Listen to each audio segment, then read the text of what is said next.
Friends, good evening to everybody. मैं आप लोगों को आज कुछ वीडियो शेयर करना चाहती हूँ। इसके पहले मैंने आप लोगों को माइक्रो इकोनॉमिक्स से रिलेटेड कुछ पीडीएफ आप लोगों को शेयर किया है। अब मैं आप लोगों को कुछ वीडियोस हैं जिसमें मैं डायग्राम्स वगैरह एक्सप्लेन करूँगी, वो आप लोगों के साथ शेयर करूँगी। आज हम लोग मजदूरी निर्धारण का सिद्धांत देखेंगे। तो मजदूरी निर्धारण का सिद्धांत जानने से पहले ये हमको जानना जरूरी है कि मजदूरी है क्या, मजदूरी का क्या अर्थ है, मजदूरी की परिभाषा क्या है और मजदूरी कितने प्रकार की होती है। तो सबसे पहले हम लोग देखेंगे कि मजदूरी का अर्थ क्या है।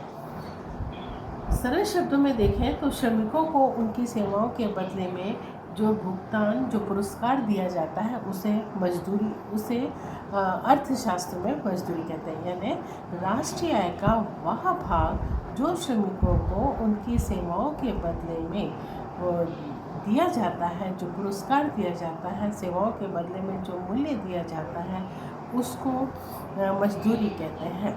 तो क्लियर होता है कि चाहे वो शारीरिक कार्य हो, चाहे वो मानसिक कार्य हो, कोई किसी भी प्रकार का कार्य जिसके लिए जिसका जो पुरस्कार है, जिसकी कीमत का भुगतान किया जाता है उसको मजदूरी कहते हैं।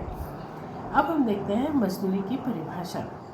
मजदूरी की परिभाषा को दो भागों में बांटा गया है, व्यष्टि अर्थ में और समष्टि अर्थ में। व्यष्टि अर्थ का मतलब होता है संकुचित अर्थ में, और समष्टि अर्थ का मतलब विस्तृत अर्थ में, उसको हम लेते हैं। व्यष्टि अर्थ में यदि हम देखें, संकुचित अर्थ में देखें तो एक फर्म एक श्रमिक को उसकी सेवाओं के बदले में जो भुगतान करती है उसको मजदूरी कहते हैं। तो एक फर्म एक श्रमिक को, तो ये हम लेते हैं संकुचित अर्थ में। समष्टि अर्थ में इसका मीनिंग होता है कि राष्ट्रीय आय का वह भाग जो श्रमिकों को उनकी सेवाओं के बदले में, उनके कार्य के बदले में जो प्रतिफल दिया जाता है उसको मजदूरी कहते हैं। यहाँ पर मैं दो तरह की परिभाषा बताऊंगी, व्यष्टि अर्थ में और समष्टि अर्थ में। व्यष्टि अर्थ में हम लोग देखते हैं मार्शल की परिभाषा। यहाँ पर है श्रम के प्रयोग के लिए दी गई कीमत मजदूरी है। मार्शल कहते हैं श्रम का यूज़ किया जाता है, श्रम का प्रयोग किया जाता है, तो उसके बदले में उसको जो कीमत दी जाती है उसको मजदूरी कहते हैं।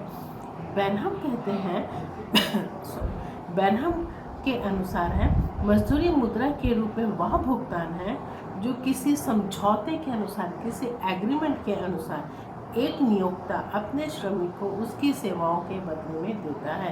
एक एग्रीमेंट, बेनहम के अनुसार जो मजदूरी का निर्धारण है वो एक समझौते के अंतर्गत होता है, और जो उद्यमी है या जो नियोक्ता है वो श्रमिक को उसके कार्य के बदले में, उसकी सेवाओं के बदले में भुगतान करता है।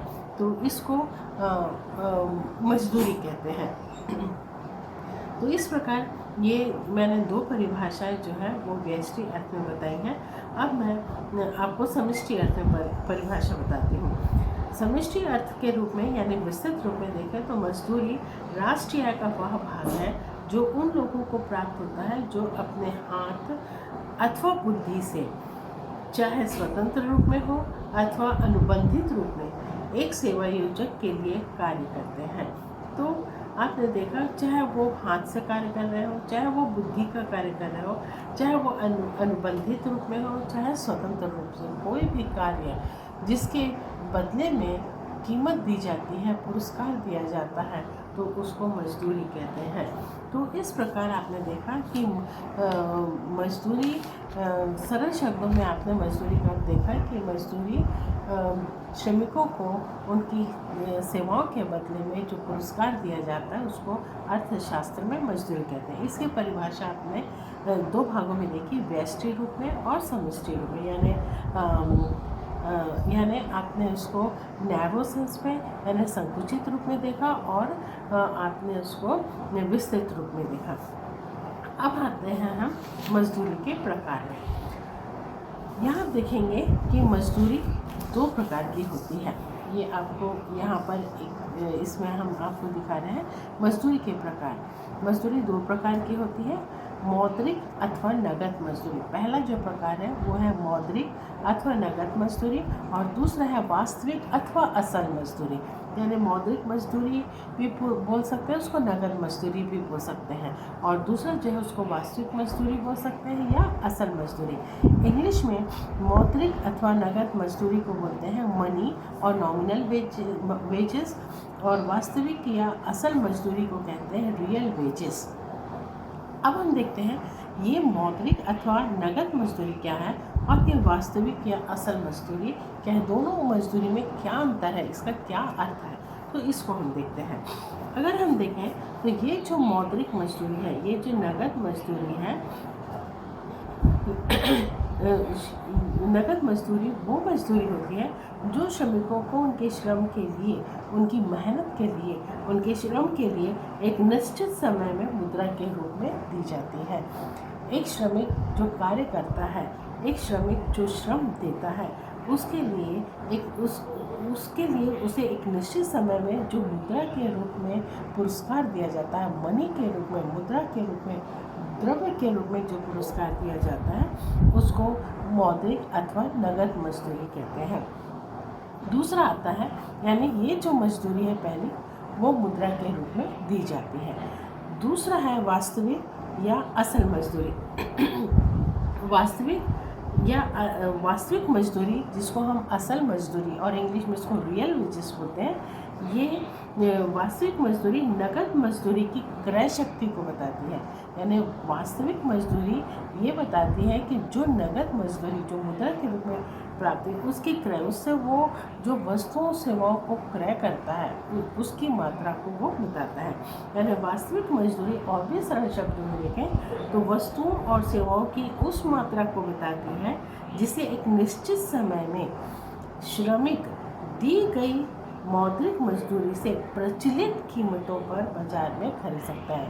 यानी जो मौद्रिक मजदूरी उसको प्राप्त हुई है एक निश्चित समय में, उनसे जो वस्तुओं सेवाओं की मात्रा को प्रचलित कीमत पर खरीदता है, उसको हम असल मजदूरी या वास्तविक मजदूरी कहते हैं। अब हम यहाँ देखते हैं कि ये जो वास्तविक मजदूरी है, जिसको हम असल मजदूरी, जो कि नगद मजदूरी या मौद्रिक मजदूरी की क्रय शक्ति को बताती है, खरीदने की शक्ति को बताती है, ये वास्तविक मजदूरी दो तत्वों पर निर्भर करती है ना। ये मुख्य रूप से देखें तो दो तत्वों पर निर्भर करती है। पहली चीज़ तो ये है कि मौद्रिक मजदूरी की मात्रा, कि उसको कितनी मजदूरी मिल रही है, इस पर निर्भर करता है वास्तविक मजदूरी। और दूसरा है वस्तुओं की कीमत स्तर, यानी बाजार में वस्तुओं सेवाओं की कीमत क्या है, इस पर निर्भर करती है। तो वास्तविक मजदूरी है वो किसकी क्रय शक्ति को बताती है, नगद मजदूरी की। इसलिए ये दो तत्वों पर निर्भर करती है, एक तो मौद्रिक मजदूरी की मात्रा और दूसरे वो वस्तुओं की कीमत पर निर्भर करती है। अब ये जो वास्तविक मजदूरी है, इसको ज्ञात करने का एक सूत्र बताया गया है। ये सूत्र है R = W/3।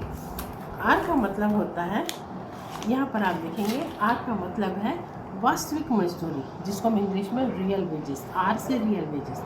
W का मतलब है मौद्रिक मजदूरी और P का मतलब है कीमत स्तर।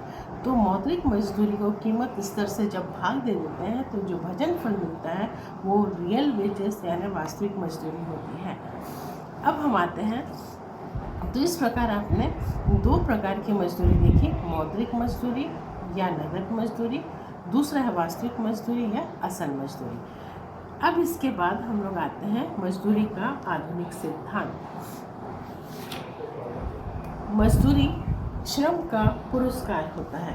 ये आपको मालूम है कि जो मजदूरी है वो श्रम को जो पुरस्कार प्राप्त होता है उसके श्रम के बदले में, उसे हम मजदूरी कहते हैं। या राष्ट्रीय आय का वह भाग जो श्रमिकों को उनकी सेवाओं के लिए भुगतान किया जाता है उसे मजदूरी कहा जाता है।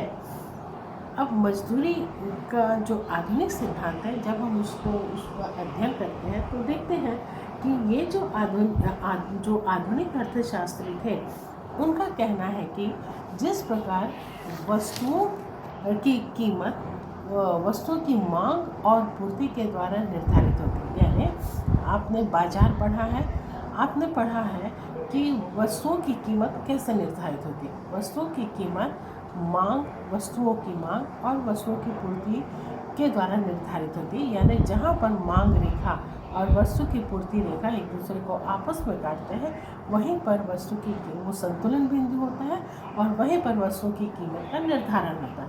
ये बेसिक चीज़ है जो आप जानते हैं। ठीक उसी प्रकार आधुनिक अर्थशास्त्री कहते हैं मजदूरी भी, यानी जो श्रमिकों की कीमत है उसका निर्धारण भी श्रमिकों की मांग और श्रमिकों की पूर्ति के द्वारा होता है।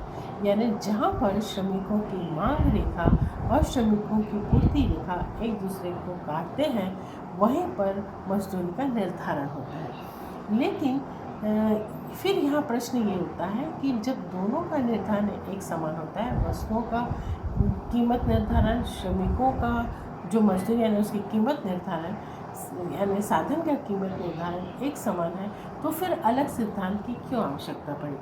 अलग सिद्धांत की आवश्यकता मजदूरी निर्धारण की एक अलग सिद्धांत की आवश्यकता इसलिए पड़ी, इसका कारण ये बताया गया कि जो श्रम होता है उसमें कुछ उसके जो मूल विशेषताएं होती हैं वो अन्य साधनों से, अन्य वस्तुओं की विशेषताओं से अलग होती है।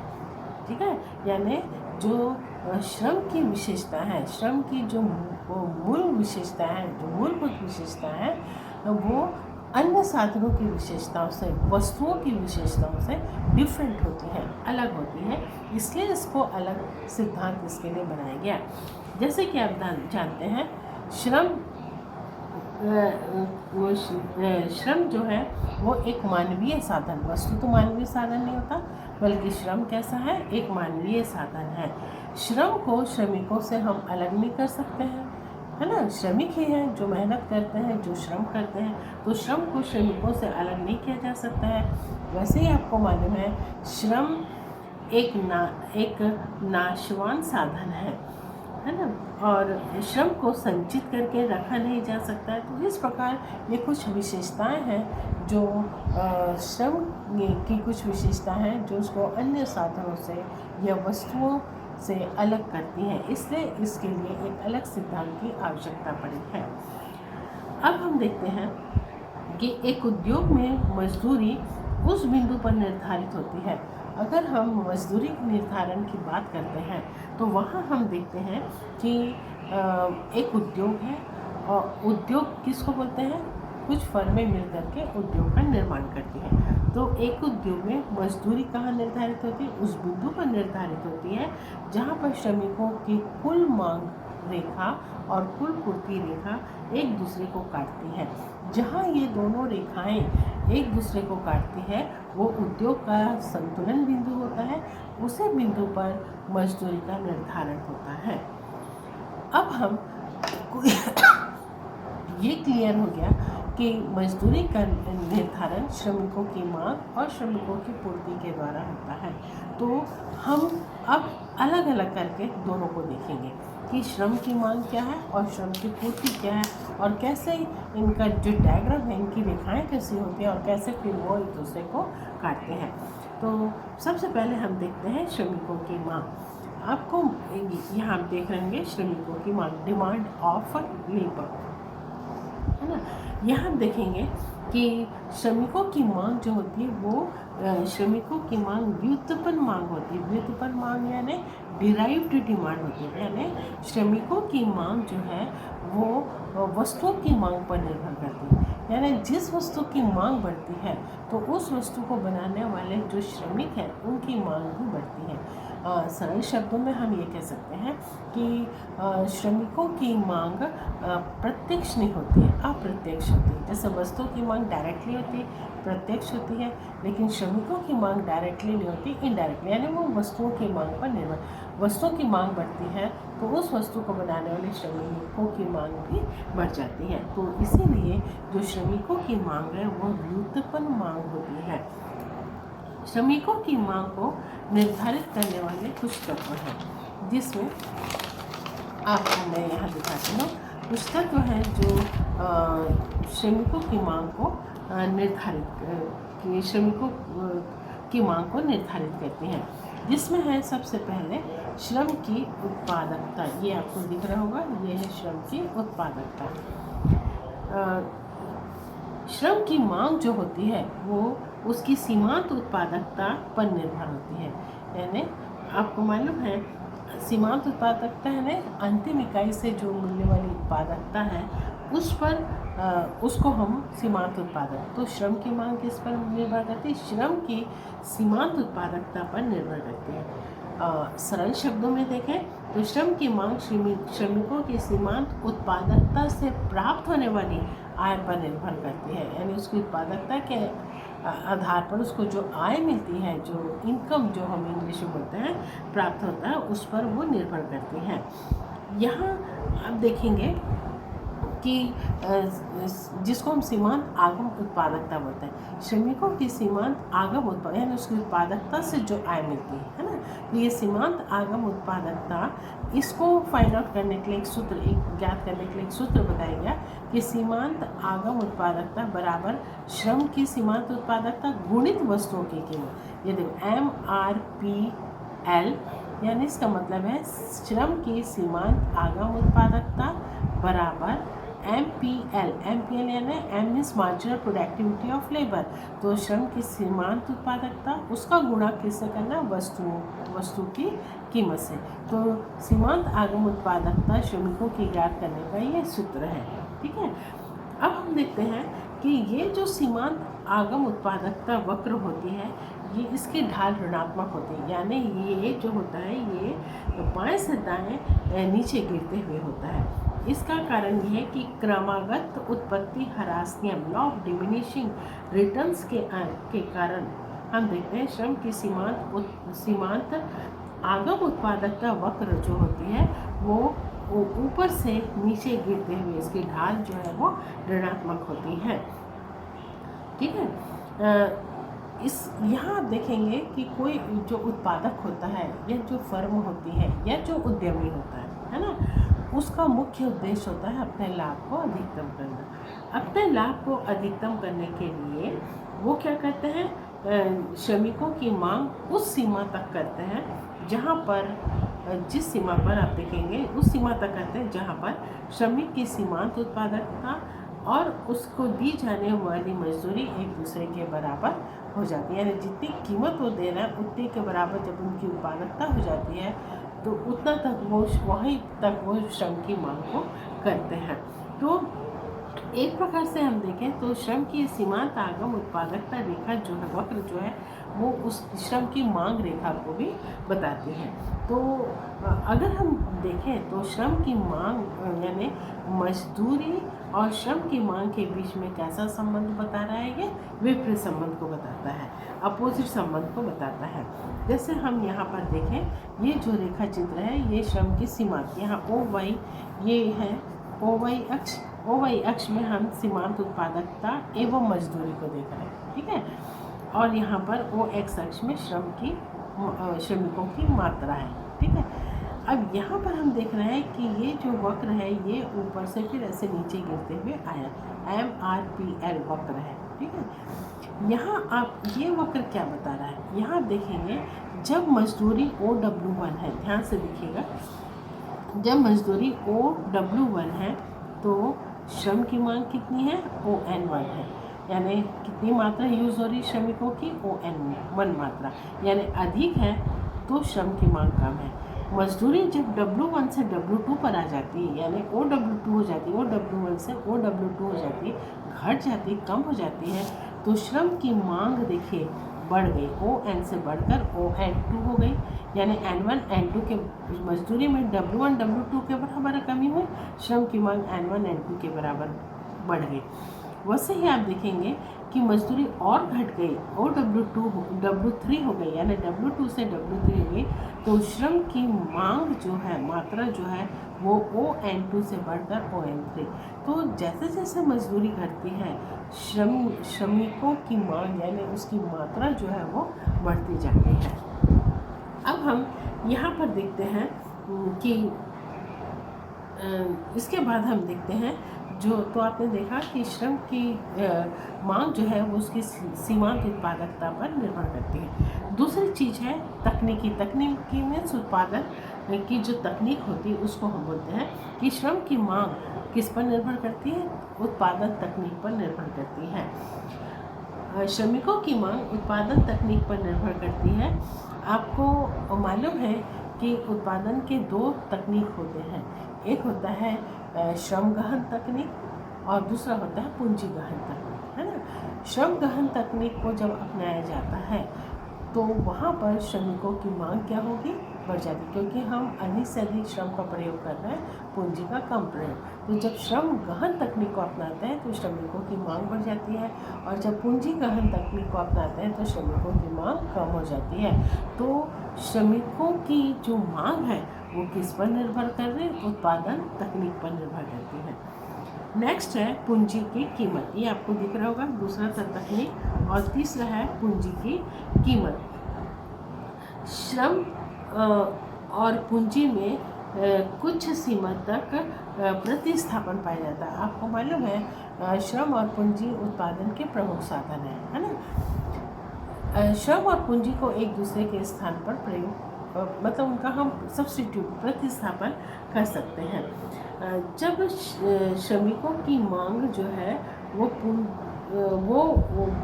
श्रमिकों की मांग पूंजी की कीमतों पर निर्भर होती है। जो श्रमिकों की मांगें अगर देखें हम तो वो पूंजी की कीमतों पर निर्भर करती है। कैसे, मान लीजिए कि जो पूंजीगत वस्तु हैं अगर वो उनकी कीमत ऊंची होती है तो श्रमिकों की मांग बढ़ेगी, यानी जो मशीनें हैं, जो पूंजीगत वस्तु जब वो महंगी होती हैं, उनकी कीमत ऊंची होती है तो श्रमिकों की मांग बढ़ती है, यानी श्रमिक उसकी तुलना में सस्ता है तो श्रमिक का अधिक प्रयोग, यानी श्रमिक की मांग बढ़ जाती है।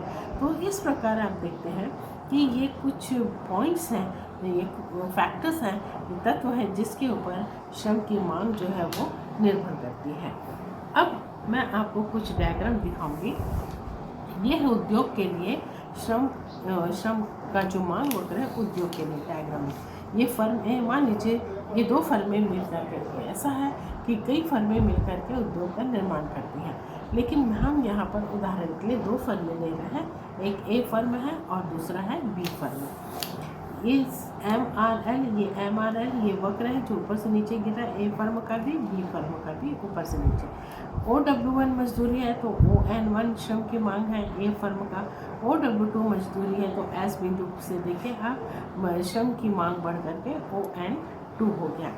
बी फर्म में भी हम देख रहे हैं जब मजदूरी अधिक है तो श्रम की मांग कम है, मजदूरी घट गई तो श्रम की मांग जो है वो बढ़ गई, मात्रा जो है वो बढ़ गई। इन दोनों के आधार पर उद्योग का जो मांग श्रमिकों की मांग रेखा है उसका निर्माण हुआ है। देखिए तो मांग रेखा कैसी है, ऊपर से नीचे गिरते हुए, यानी ये मजदूरी और श्रमिकों की मांग के बीच में विपरीत संबंध को बताता है। कम मजदूरी पर श्रमिकों की मांग अधिक होती है और अधिक मजदूरी पर श्रमिकों की मांग कम होती है। ठीक है, तो ये आपने देखा। अब हम आते हैं श्रमिकों की पूर्ति। ठीक है, श्रमिकों की मांग करता कौन है? ये श्रमिकों की मांग जो उद्योगपति होते हैं, यानी जो उद्यमी होता है या जो फर्म होती है, उत्पादक होता है, वो श्रमिकों की मांग करता है। श्रमिकों की पूर्ति कौन करता है? श्रम की पूर्ति कौन करता है? श्रम की पूर्ति श्रमिकों के द्वारा की जाती है। ठीक है ना। अब श्रम की पूर्ति का मतलब क्या होता है? तो श्रम की पूर्ति का मतलब होता है, उसका मीनिंग होता है, अर्थ होता है, अलग अलग मजदूरी दर पर काम करने के लिए श्रमिकों की संख्या ने विभिन्न मजदूरी दर पर काम करने के लिए विभिन्न मजदूरी दर पर काम करने के लिए तैयार श्रमिकों की संख्या, तैयार होनी चाहिए, तैयार श्रमिकों की संख्या। मजदूरी और श्रम की पूर्ति के बीच में सीधा संबंध होता है। जैसे आपने देखा मजदूरी और श्रम की मांग के बीच में विपरीत संबंध होता है। अधिक मजदूरी में श्रम की मांग कम होती है, कम मजदूरी में श्रम की मांग अधिक होती है। पूर्ति में उल्टा होता है, जब मजदूरी ऊंची होती है तो श्रम की पूर्ति बढ़ जाती है, मजदूरी कम होती है तो श्रम की पूर्ति भी घट जाती है। यानी मजदूरी और श्रम की पूर्ति के बीच में धनात्मक और सीधा संबंध होता है। श्रम की पूर्ति का प्रयोग बताया गया कि 3 रूपों में किया जाता है। पहला है एक फर्म में श्रम की पूर्ति, दूसरा है एक उद्योग के लिए श्रम की पूर्ति, यानी एक फर्म के लिए श्रम की पूर्ति, एक उद्योग के लिए श्रम की पूर्ति, और संपूर्ण अर्थव्यवस्था के लिए, पूरे अर्थव्यवस्था के लिए श्रम की पूर्ति। ये 3 रूप में श्रम की पूर्ति का प्रयोग किया जाता है। एक फर्म के लिए श्रम की पूर्ति पूर्णतया लोचदार होती है, पूर्णतया लोचदार होती है। ठीक है, इसका मतलब ये है कि मान लीजिए कि पूर्ण प्रतियोगिता बाजार है। ठीक है, पूर्ण प्रतियोगिता बाजार के अंतर्गत जो फर्म के लिए श्रम की पूर्ति पूर्णतया लोचदार होती है, यानी जो फर्म होती है वो मजदूरी में कोई भी छेड़छाड़ नहीं कर सकती है। ठीक है ना। श्रम की पूर्ति फर्म के लिए इसका कारण अगर हम बताएं क्यों ये पूर्णतः लोचदार होती है, तो ये है कि एक फर्म के लिए श्रम की पूर्ति उद्योग की कुल पूर्ति का एक छोटा भाग होता है। यानी एक फर्म की पूर्ति का उद्योग में छोटा हिस्सा होता है, छोटा भाग होता है। इसलिए एक फर्म उद्योग में प्रचलित मजदूरी पर जितने चाहे श्रमिकों को रख सकती है, यानी वो मजदूरी को बढ़ा और घटा नहीं सकती है। फर्म मजदूरी का निर्धारण कौन करता है? उद्योग करता है। लेकिन फर्म उस दी हुई मजदूरी पर जितना चाहे श्रमिकों को वो कार्य पर लगा सकती है। इसीलिए आप देखेंगे कि पूर्ण प्रतियोगिता बाजार में जो श्रम की पूर्ति रेखा होती है वो OX अक्ष के समानांतर होती है। ठीक है। फिर ये देखा गया कि उद्योग के लिए पूर्ति रेखा पूर्ण लोचदार नहीं होती है। यदि उद्योग को अधिक श्रमिक चाहिए, मान लीजिए उद्योग को अधिक श्रमिक चाहिए, तो वो मजदूरी दर में वृद्धि करेगी और वृद्धि करके वो श्रमिकों को आकर्षित करती, यानी मजदूरी को जो उद्योग है वो प्रभावित कर सकती है, जबकि फर्म जो है उसको वो प्रभावित नहीं कर सकती पूर्ण प्रतियोगिता बाजार के अंतर्गत। अब आप देखेंगे कि श्रम की पूर्ति को प्रभावित करने वाले मुख्य रूप से देखें तो 2 तत्व होते हैं। पहला है श्रम की व्यावसायिक गतिशीलता और दूसरा है कार्य आराम अनुपात। ये 2 चीज़ बहुत इम्पॉर्टेंट है जो श्रम की पूर्ति को प्रभावित करती है। श्रम की व्यावसायिक गतिशीलता और कार्य आराम अनुपात। अगर हम श्रम की व्यावसायिक गतिशीलता को देखें, गतिशीलता मीन्स एक व्यवसाय से दूसरे व्यवसाय में जाना। सामान्य रूप में देखें तो मजदूरी दर और श्रम की व्यावसायिक गतिशीलता में सीधा और धनात्मक संबंध होता है। यानी अगर हम देखें मजदूरी ऊंची मिलने पर, मतलब मान लो श्रमिक को एहसास होता है कि मजदूरी अधिक मिलने वाली है, तो एक व्यवसाय से दूसरे व्यवसाय में कार्य करने के लिए चला जाता है। ये मालूम है जिस जगह वो काम कर रहा है, लेकिन अगर दूसरे व्यवसाय में जाएगा तो वहाँ उसको अधिक मजदूरी मिलेगी, तो उसकी जो गतिशीलता है, यानी एक इस उद्योग से वो दूसरे उद्योग चले जाएगा जब मजदूरी बढ़ेगी। तो मजदूरी और व्यावसायिक गतिशीलता के बीच में कैसा संबंध है? सीधा संबंध। मजदूरी बढ़ेगी, दूसरे उद्योग में उसको अधिक मजदूरी मिलेगी, तो वो पुराने उद्योग को छोड़ करके नए उद्योग में चला जाएगा। इसको बोलते हैं व्यावसायिक गतिशीलता। मजदूरी दूसरी चीज़ जो है वो है आपको कार्य आराम अनुपात। ये जो कार्य आराम अनुपात है, मजदूरी दर में परिवर्तन होता है, यानी जब मजदूरी में बदलता है, मजदूरी परिवर्तित होती है, तो श्रमिकों से कार्य आराम अनुपात पर 2 प्रकार से प्रभाव पड़ता है। कार्य आराम, कार्य करना, आराम करना, इनका जो रेशो है ना, प्रोपोर्शन है, ये अनुपात है, उस पर 2 प्रकार से प्रभाव पड़ता है। एक तो प्रतिस्थापन प्रभाव, ये आप देख रहे हैं, और दूसरा है आय प्रभाव। ठीक है। अब यहाँ पर मैं आपको बता दूँ कि पहला जो है वो है प्रतिस्थापन प्रभाव। यहाँ आप देखेंगे यहाँ देखेंगे कि मजदूरी दर में वृद्धि होने पर श्रमिक जैसे जब मजदूरी बढ़ने लगती है तो श्रमिक अधिक घंटे कार्य कर अधिक मजदूरी प्राप्त करना चाहता है। जब वो मजदूरी धीरे धीरे जब बढ़ती है तो श्रमिक सोचता है कि मैं आराम ना करूं, ज़्यादा से ज़्यादा कमाऊं, ज़्यादा से ज़्यादा काम करूं और अधिक से अधिक मजदूरी प्राप्त करूं। तो आप देखेंगे कि यहाँ पर मतलब वो हम देख रहे हैं आराम के बदले में कार्य का प्रतिस्थापन, आराम के बदले में कार्य का प्रतिस्थापन प्रभाव धनात्मक होते हैं। यानी वो आराम के स्थान पर क्या करना ज़्यादा पसंद कर रहा है, कार्य करना, यानी आराम का प्रतिस्थापन वो कार्य से कर रहा है। तो यहाँ हम देख रहे हैं जो प्रतिस्थापन प्रभाव है वो कैसा है, धनात्मक है। वो सोच रहा है या वो उसको लगता है कि मजदूरी बढ़ रही है तो मैं और काम करूं, आराम ना करूं। तो आराम का प्रतिस्थापन वो कार्य से करता है ताकि अधिक से अधिक मजदूरी। तो यहाँ पर जो प्रतिस्थापन प्रभाव है वो कैसा है, धनात्मक है, अधिक मजदूरी अधिक कार्य। दूसरा है आय प्रभाव। आय प्रभाव ऋणात्मक होता है। यहाँ आप देखेंगे कि मजदूरी बढ़ने पर श्रमिकों की पूर्ति बढ़ जाती है। मनोवैज्ञानिक दृष्टि से जब श्रमिकों की आय बढ़ जाती है, जब आय एक सीमा से अधिक हो जाती है, आय बढ़ जाती है, तो वे कम घंटे कार्य कर अधिक आराम करना पसंद करते हैं। अब वो देखते हैं कि मजदूरी तो बढ़िया मिलने लग गई है, तो अब वो आराम करना पसंद करते हैं कार्य करने के स्थान पर। तो आय प्रभाव जो होता है, आय के कारण अब वो काम के स्थान पर क्या कर रहे हैं, आराम कर रहे हैं।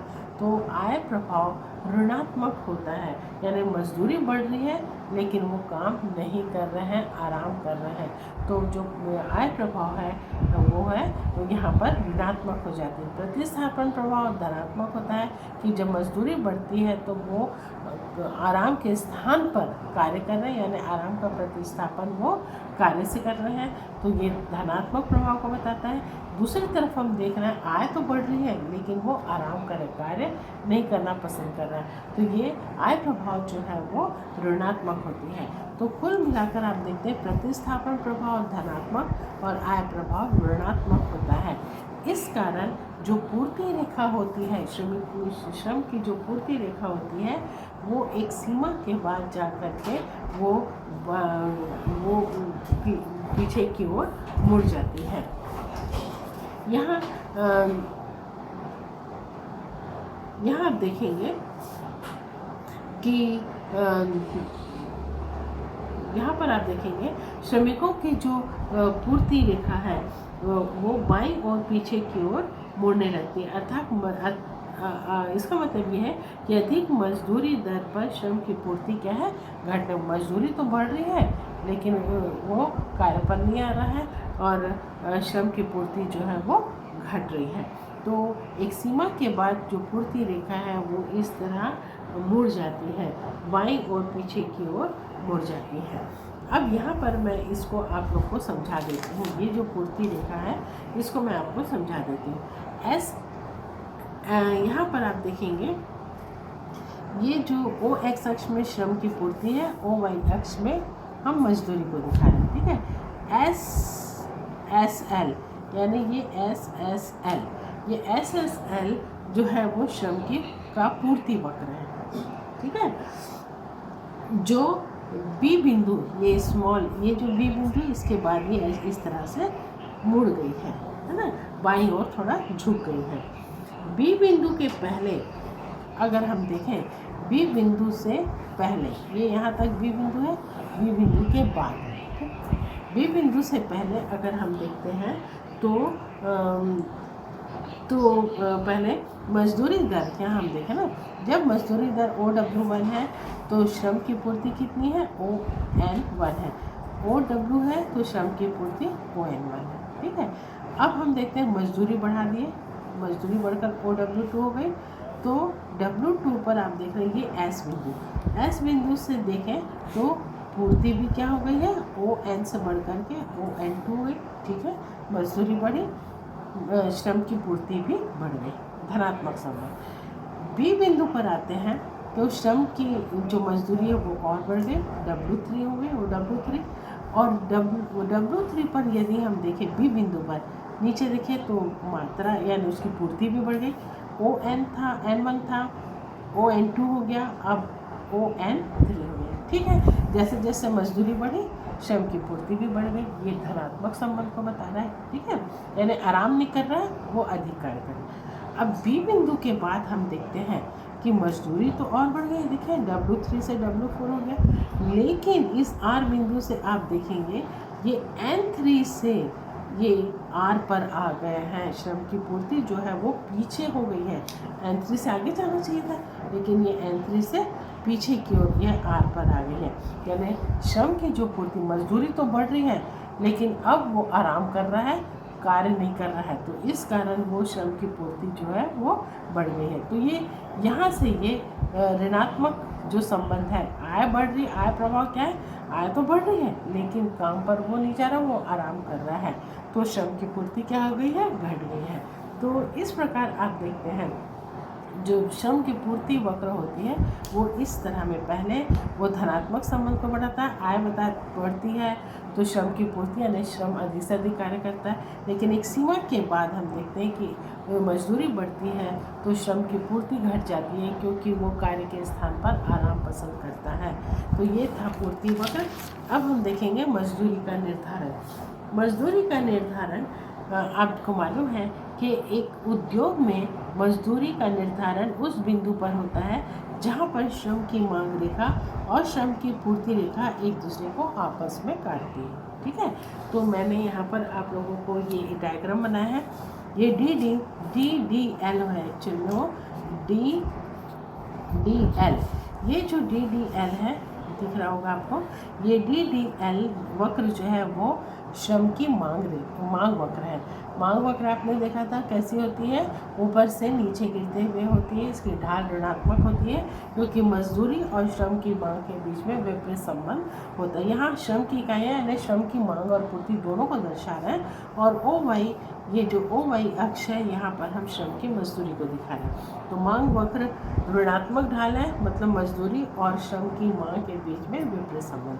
पूर्ति रेखा हमने देखा था, पूर्ति रेखा शुरू में धनात्मक होती है और फिर एक बिंदु के बाद वो ऋणात्मक, मतलब वो ऊपर की ओर झुक जाती है। तो यहाँ हम देख रहे हैं ये पूर्ति वक्र हो गया SSL, ये है SSL, ये श्रम की पूर्ति रेखा है। ठीक है, यहाँ हम देखें दोनों वक्र एक दूसरे को कहाँ पर काट रहे हैं, इस ई बिंदु, ये ई बिंदु है, ई बिंदु पर काट रहे हैं। तो दोनों वक्र एक दूसरे के बिंदु पर काट रहे हैं, तो वहाँ मजदूरी का निर्धारण हुआ है, OW मजदूरी हुई है, और श्रम की मांग भी ON है और श्रम की पूर्ति भी ON, क्योंकि दोनों रेखाएं एक दूसरे के यहाँ पर बराबर है, काट रही। अगर हम देखें B बिंदु पर, ठीक है, धनात्मक है B बिंदु तक, जो धनात्मक प्रभाव बता रहा, जब मजदूरी बढ़कर OW से, ये OW2 है, OW2 हो जाती है, यहाँ से बढ़ कर के इतनी हो जाती है ना। तो यहाँ आप देखेंगे श्रम की मजदूरी जब बढ़ी तो यहाँ पर आप देख रहे हैं कि मांग जो है वो कम हो गई, है ना। मजदूरी बढ़ी तो श्रम की मांग क्या हो गई, कम हो गई, क्योंकि जो उद्यमी है उसके वो क्या करेगा, मजदूरी बढ़ती है तो वो श्रम की मांग को क्या कर देता है, कम कर देता है। तो मजदूरी कितनी है, श्रम की मांग कितनी है, W2A है, और श्रम की पूर्ति कितनी है, W2B। ये पूर्ति रेखा है, ये मांग। तो OW2 जब मजदूरी दी तो मांग हो गई W2A और पूर्ति हो गया श्रम का W2B। यानी मांग, श्रम की मांग कम है, आवश्यकता कम है, श्रम की मांग कम है, लेकिन श्रम बहुत अधिक है कार्य करने के लिए, श्रम की पूर्ति अधिक हो रही है। तो लोग क्या हो जा रहे हैं, ये A से B के बीच में ये बता रहा है बेरोजगारी की स्थिति को। इतने लोग का खपत हो रहा है, इतनी मांग है, इतना खपत हो रहा है, लेकिन इतना सप्लाई है, इतना पूर्ति है, तो A और B ये इतना एरिया जो है वो बेरोजगारी को, ये बेरोजगारी को, उनको काम नहीं मिल रही है, बेरोजगारी की स्थिति को दिखा रहा है। अब अगर हम मजदूरी कम होती है, W1 OW की तुलना में OW1 हो जाती है, तो यहाँ आप देखेंगे कि मांग, श्रम की जो पूर्ति है वो कम है और श्रम की मांग अधिक है। श्रम की पूर्ति है W1C, देखिए W1C जो कि कम है, और श्रम की मांग है W1D जो कि अधिक है, यहाँ लिखे हुए जो कि अधिक है। मांग अधिक है, पूर्ति कम है, यानी श्रम की कमी है। तो क्या होता है इस स्थिति में, जब श्रम की पूर्ति कम है, मांग अधिक है, तो जो मजदूरी है वो ऊपर उठती है, और ऊपर उठ करके वो OW के बराबर, जहाँ मांग और पूर्ति एक दूसरे के बराबर हो जाते हैं। और अगर मजदूरी अधिक है तो वहाँ आप देख रहे हैं मांग कम है, पूर्ति अधिक है, तो मांग और पूर्ति को बराबर लाने के लिए मजदूरी में कमी कर दी जाती है, और वो श्रम की मांग और पूर्ति फिर एक दूसरे के बराबर हो जाते हैं। तो अगर मजदूरी बढ़ती है, संतुलन होता है जहाँ मांग वक्र, श्रम की मांग रेखा और पूर्ति वक्र दोनों एक दूसरे को काटते हैं। अगर मजदूरी बढ़ती है तो बेरोजगारी की स्थिति आती है, और यदि मजदूरी घटती है तो श्रम की कमी की स्थिति हो जाती है। तो ये आधुनिक सिद्धांत है। आधुनिक सिद्धांत के अनुसार श्रम की मजदूरी का निर्धारण उस बिंदु पर होता है जहाँ पर श्रमिकों श्रम की मांग वक्र और श्रम की पूर्ति वक्र एक दूसरे को आपस में काटती है। Thank you very much. मेरे ख्याल से ये आपको समझ में आया होगा।